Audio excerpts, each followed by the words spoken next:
Bonjour, dans cette vidéo, nous allons voir comment différencier les apprentissages avec Classroom. Nous allons voir comment dupliquer un devoir existant, l'adapter, modifier un diaporama, attribuer le devoir et publier le devoir à quelques élèves. Alors, je vais dans mon cours Internet responsable, où j'ai déjà un premier devoir que j'ai créé. Donc, j'ai ce devoir-là que j'ai attribué à un élève et je voudrais le dupliquer pour le modifier.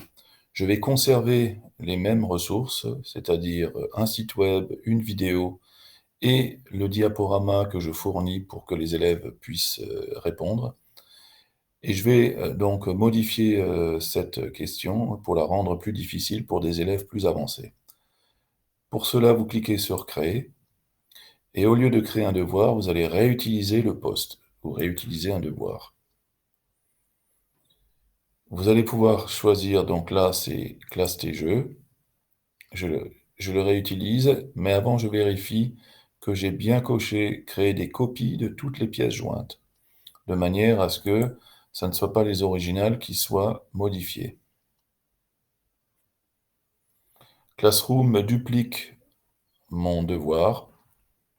Et pour aller plus vite, je vais utiliser Google Keep, dans lequel j'ai déjà noté les modifications apportées. Donc, je vais copier la consigne.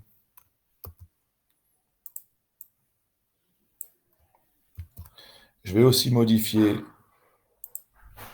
le titre. Donc, c'est statistique, je vais l'appeler statistique et évaluation. Voilà. Je vais ensuite modifier le diaporama de manière à ce que les élèves qui vont utiliser ce devoir aient un diaporama adapté à leur sujet. Donc la création d'un diaporama, c'est assez simple.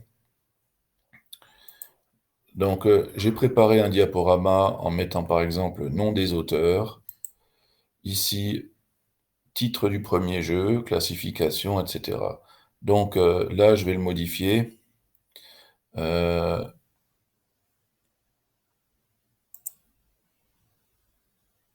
Donc j'utilise de nouveau Google Keep, qui est le bloc-notes